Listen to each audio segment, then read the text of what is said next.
So welcome to the channel.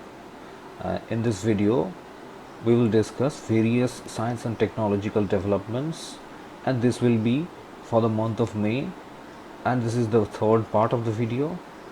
And if you haven't seen the first two parts, I will give you a link in the description section. You can check them, or else I will also give them into the I section. Please go and see them. And without delay, let's start the third video. Now, WHO has expressed some concerns about the using of BCG vaccine for the COVID-19 case. Now, in a recent development, WHO highlighted few critical issues over the use of BCG vaccine for COVID-19. They have emphasized the importance of the RCTs, or the randomized controlled trials, to check the safety and efficiency of the BCG vaccine before using it commercially. Now basically BCG vaccine is used against the tuberculosis.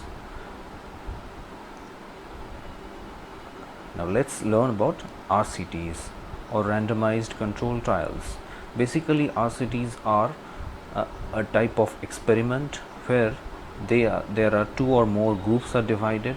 In one group, the new drugs are administered, the new treatment or new drugs are administered to see the changes or monitor their conditions, and there will be one control group.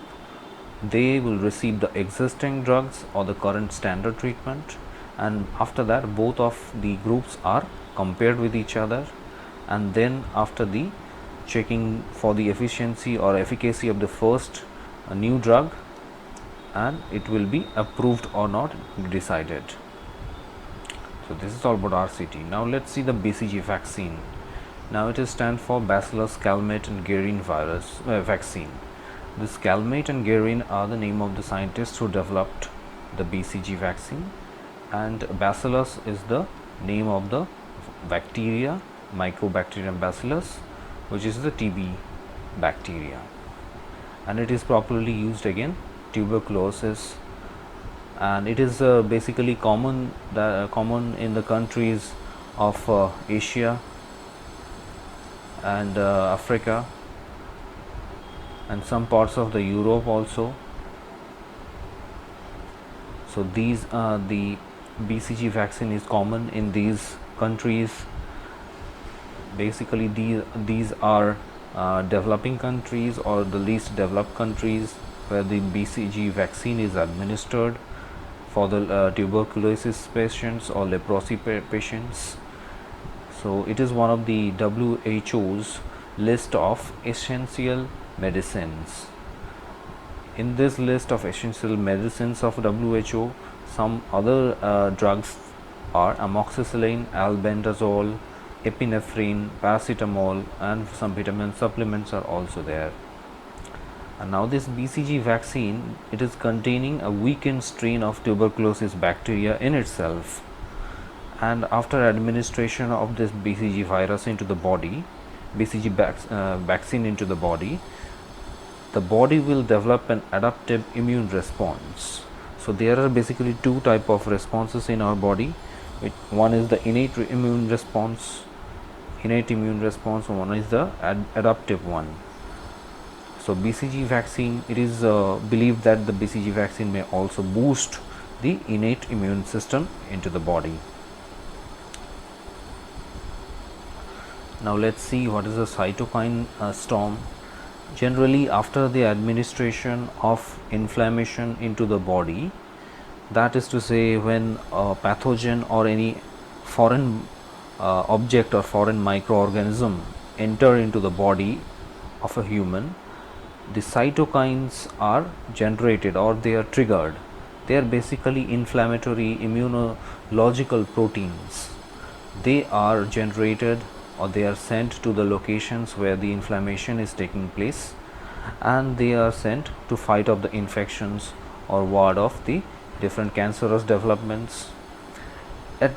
After the cytokines are sent to the infected area, there will be increasing in the blood flow to the affected area, and this immune inflammatory response is sometimes not regulated, and they can have a very serious or dangerous consequences, by which the body's immune system is attacking the body itself.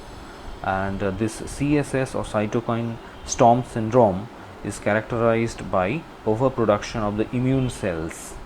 That means the cytokines are overproduct or overproduced in the CSS.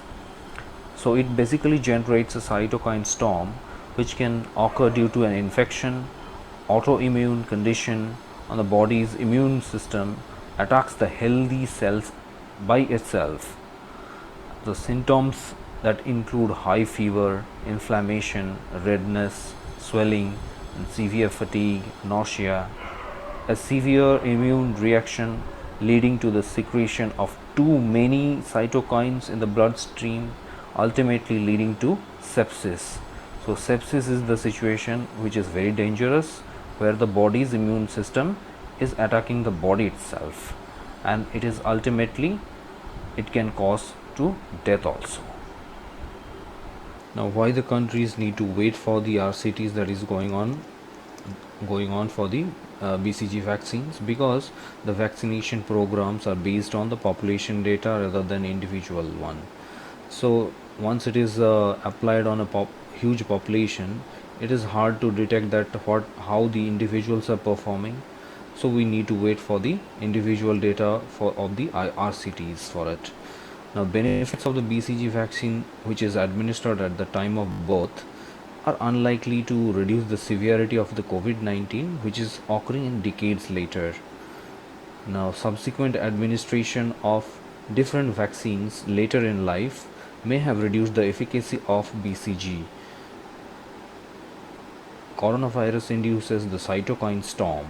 Cytokine storm is a situation that we just discussed in some patients, and which will lead to a condition called sepsis, whereby the body's immune system is attacking the body itself, which is further increase the complexities. Now, using vaccines without the evidence could further jeopardize the already short supply of the BCG vaccines, because BCG is used for a population, and it is that is why BCG is needed in large quantities itself. So that is why it is already in a short supply. But if we use it without any evidence, it could further complicate the problem of the supply. Now, WHO has announced that COVID-19 is going to last for a long period of time. That means during the monsoon season in India, which is onset from the month of June, and it will stay June, July and September in the tropical South Asia, there could be emergence of dengue and malaria kind of epidemics, which will worsen the COVID-19 situation by becoming a syndemic. That is to say, a situation when two or more epidemics will coexist and interact synergistically. So this is the syndemic situation. And what are the challenges for those countries like India and other tropical Southeast Asia's countries? Now, there could be onset of secondary bacterial infection to those people with weakened immunity due to the COVID-19. Now, in these countries, due to immense or due to uncontrollable use of antibiotic, there are development of the antibiotic resistance in the bodies. That is how people, the medical community, need to check for comorbid conditions. Comorbidity is another term here. And again, India's ongoing migrant crisis is there, which is worsening the COVID-19 situation. So these are the challenges. Now, what are the way forward? Now, countries need to consider the innovations in the population-based health surveillance technology. Smart devices such as pulse oximeters and infrared thermometers need to be developed or need to be increased to monitor the conditions of the patients. And the local level primary healthcare facilities should ramp up their checking of the local population. Now, sanitization of the local villages and municipalities in the regular intervals should be implemented to keep a check on these situations. So next topic, WHO and UN's Postal Agency have recently released a postage stamp with the 40th anniversary of eradication of smallpox. The campaign against smallpox was initiated by WHO in 1967, and in 1980 WHO officially declared that the world is free from smallpox. In 1974, India was one of the highly affected from the smallpox. Over 86% of the world population were located in India itself. So India, along with collaboration of WHO, started a campaign of Target Zero for complete eradication. And in 1980, India, along with the whole world, is free from smallpox. Now, smallpox is transmitted by a contagious disease, and it transmits by the infective droplets from the infected person, and it caused by one of the two virus variants. One is variola major and another is variola minor. The incubation period for the virus is around 17 days, and the symptoms of the disease include severe fever, rashes on the face, legs, hands and arms. And here this is the stamp of WHO. So next is the styrene gas leak in the Vizag. Styrene gas, recently a gas leak has affected 5 villages in Vishakhapatnam in Andhra Pradesh. The particular place is situated around 15 kilometers from the main coastal city, and the possible reason for the gas leak can be the stagnation. The possible reason for the gas leak is stagnation, and the changes in temperature inside the storage tank resulted in autopolymerization, and this has happened in a plant which is owned by the South Korean electronics giant LG Polymers. Now let's see what is the styrene gas. Now styrene gas is a monomer. It's a compound with the formula of C8H8, and it is a derivative of benzene, and this is also an organic compound. And a monomer is a substance which reacts with another monomer of the same kind and forms a polymer,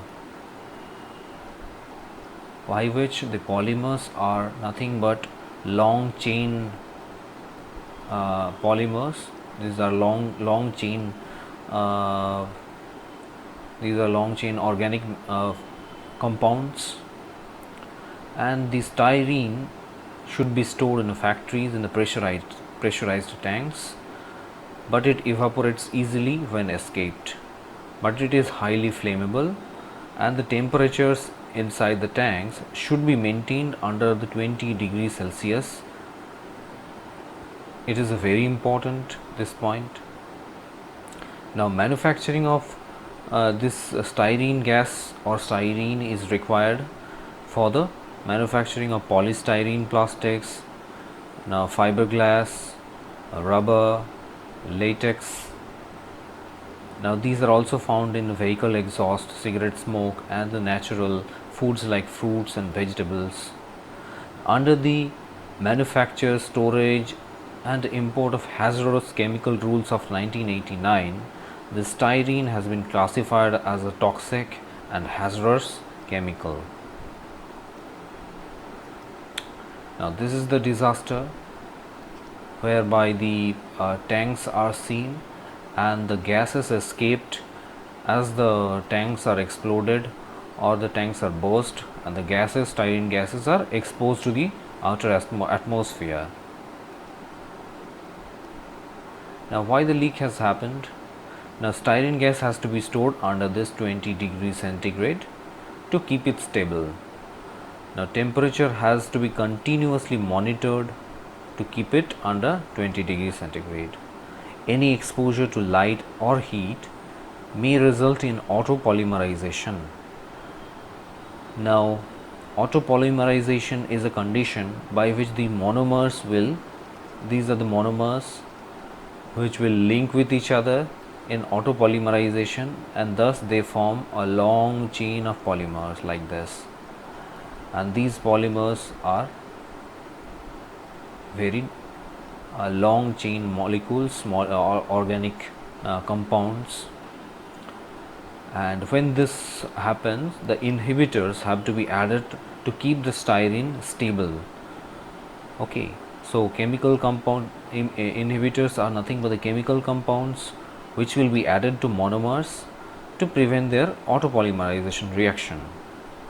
Now, during the lockdown period, the gas is stagnant inside the tank for 44 days. Some gas may have accumulated onto the ceiling of the storage tank, and that is why the ceiling temperature, since it is increased, the temperature of the gas is also increased beyond the specified limit of 20 degrees centigrade because of the improper monitoring during the lockdown days.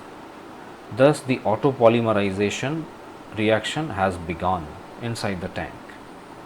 And this autopolymerization reaction is typically a radical mechanism, and it is highly exothermic, by which there is a lot of generation of heat, and that is how there is a potential explosion that took place, by which the tanks explode and the gases, styrene gases, simply out in the atmosphere,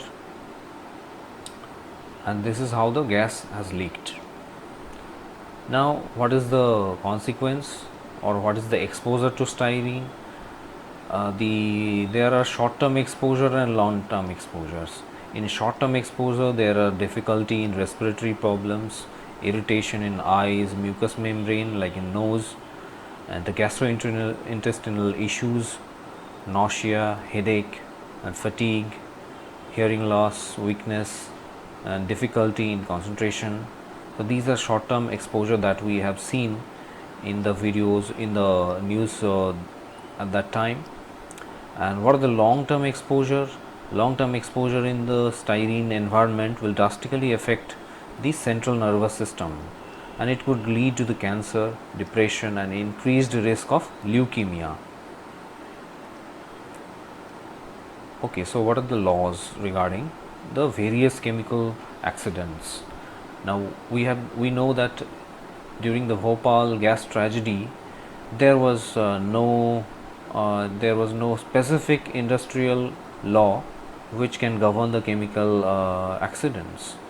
It was only the IPC, or Indian Penal Code, which is the only relevant law specifying some criminal liability onto the owners or onto the culprits. Now, during this Bhopal gas tragedy, as we know that it happened in the Union Carbide factory in Bhopal, and the methyl isocyanide, or MIC, is the gas which escaped and which caused the death of thousands of people who are residing nearby. Now, after the gas tragedy, Bhopal gas tragedy of 1984, there are series of laws which are developed. First is the Bhopal Gas Leak Processing of Claim Act 1985. By this act, the central government is authorized to secure the claims of the victims of the Bhopal gas tragedy. Next came the Environmental Protection Act of 1986. By this act, it gives very substantial power to the central government to improve the environment,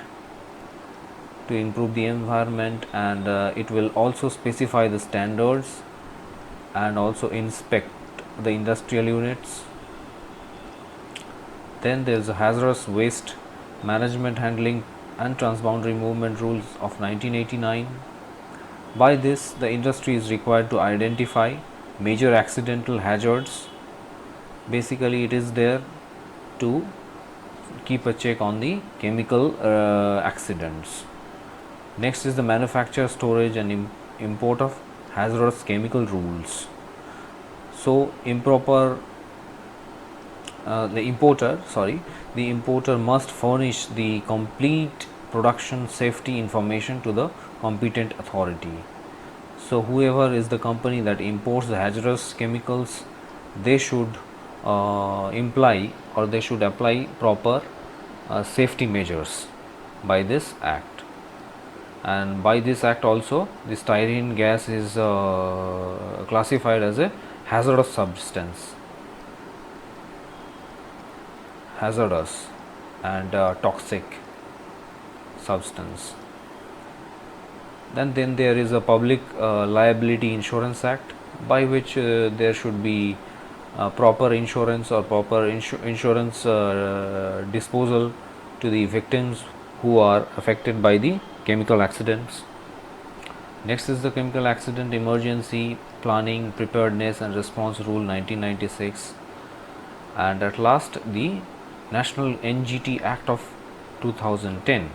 Now NGT Act is basically setting up, it is basically a law which sets up the National Green Tribunal in New Delhi, and this NGT is the watchdog for the effective and expeditious disposal of the cases related to environmental protection and the conservation of forest.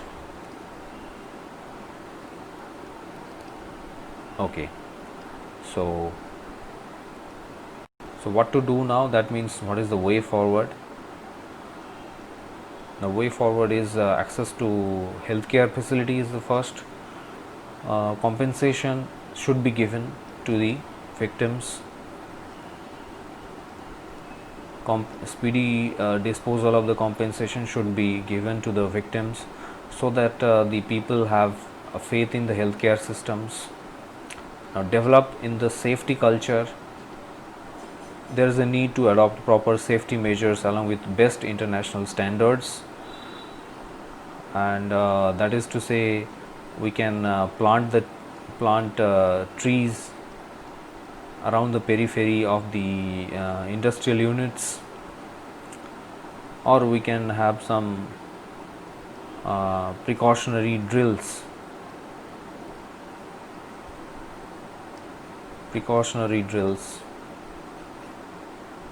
to alert the public or to alert the system.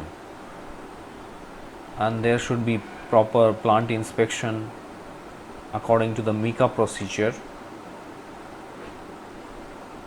and fixed accountability, maintenance of hazardous chemicals, and habitation control. The public who are residing near the chemical factories, they should be alerted, or the government should control their habitation near to the industrial units. So that is how the government should fix their accountability. So proper disaster planning is also required. Disaster planning.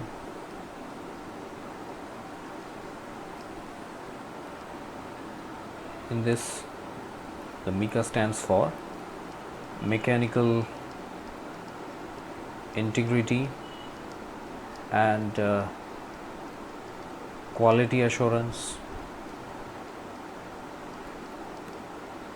So these are the steps that the government and also the industries can take to keep a check